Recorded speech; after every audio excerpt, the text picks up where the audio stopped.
Monkeys live together in big groups. Group members communicate with senses in many different ways, such as visual cues and auditory calls and even some olfactory signals.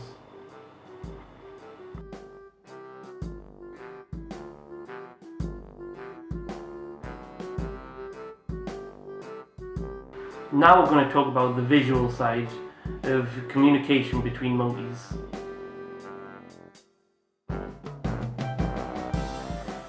An example of a visual cue is reclining. This is when a monkey lies down on its side or on its front with its back facing another monkey.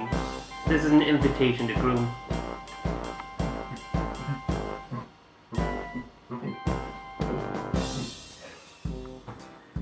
Another example of an invitation to groom is where a monkey has its elbows drawn back and its head tilted back and its chest pushed out.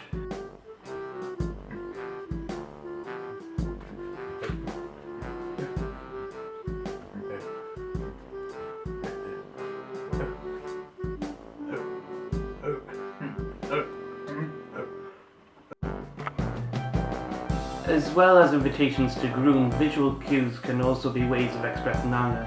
They do this to warn off possible threats. This lowers the chance of any fights.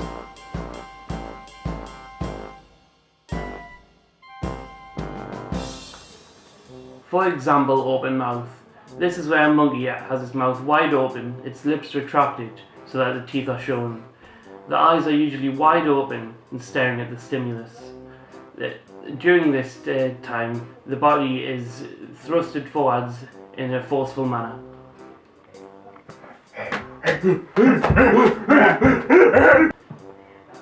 Another example of aggressive behavior is head bobbing. This is where a monkey bobs its head up and down. This is usually done whilst the monkey is displaying open mouth.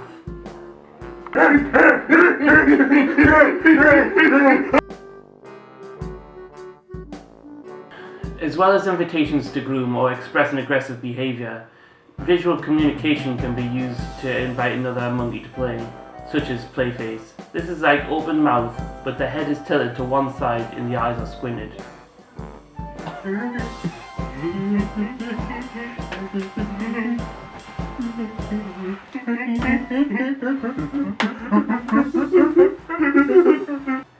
An example of an invitation to copulate is squat present. This is when one individual is in the squat heel position with its rump facing another individual. This is done by females towards males.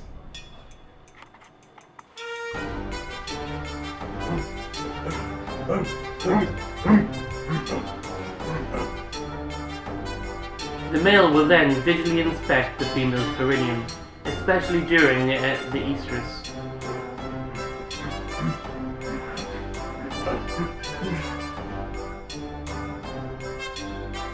As important as visual cues are to monkeys to communicate, auditory calls are just as important. They are usually twinned together to put forward what they want the conspecific species to know, such as dominance or mating call.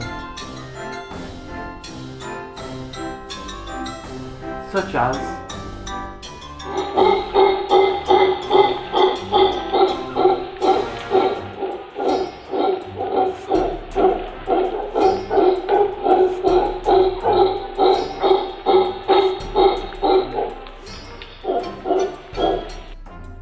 this call is non-tonal, deep, and has a guttural sound. Their mouth is usually closed or slightly opened. This is to show submission between subordinates. As well as using auditory calls to show submission, they can also use it to call for help. For example,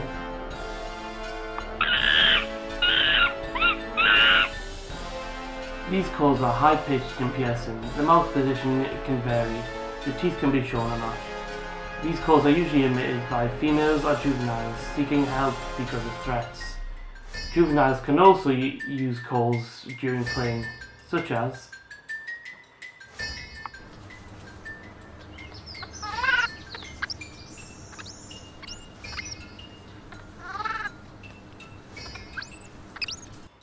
this call is very quiet. They can also call their mother if they are distressed. For example,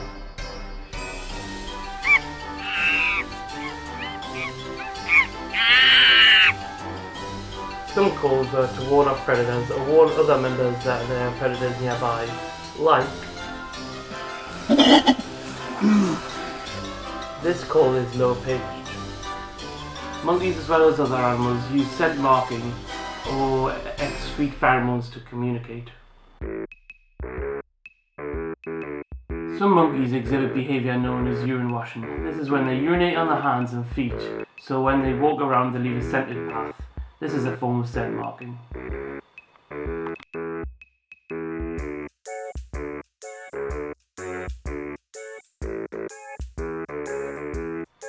This can convey the individual's sex, identity, reproductive state, and even possibly their mood. They can also use tactile communication. This is when they communicate through touching.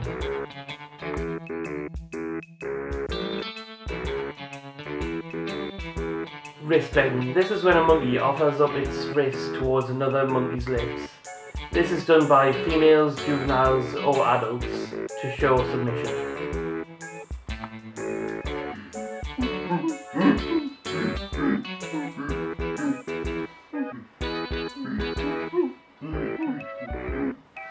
You can also use tactile communication to put forward reassuring gestures.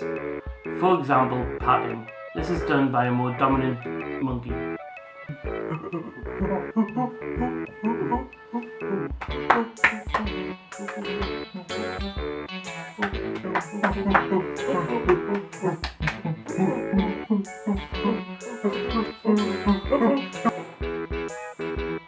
You can also show behaviour such as embracing. This is when one individual wraps its arms around another.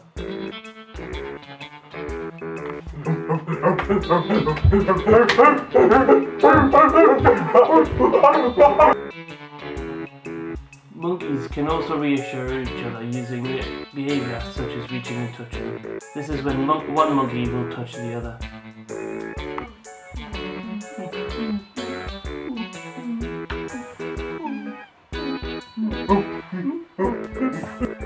Monkeys can also show dominance through tactile communication. This is done by fighting, hitting, or biting.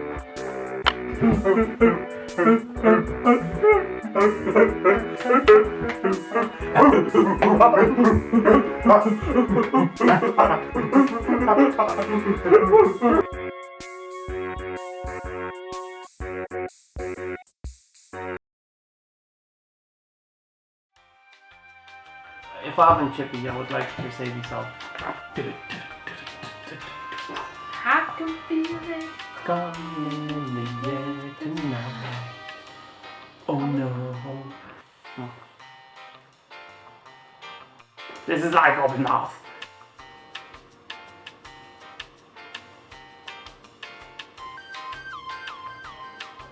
This is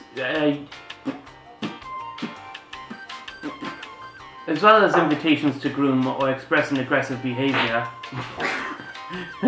Or farting very loudly. Oh, hello, it's me you're looking for. I can see it in your eyes, I can see it in your soul. What?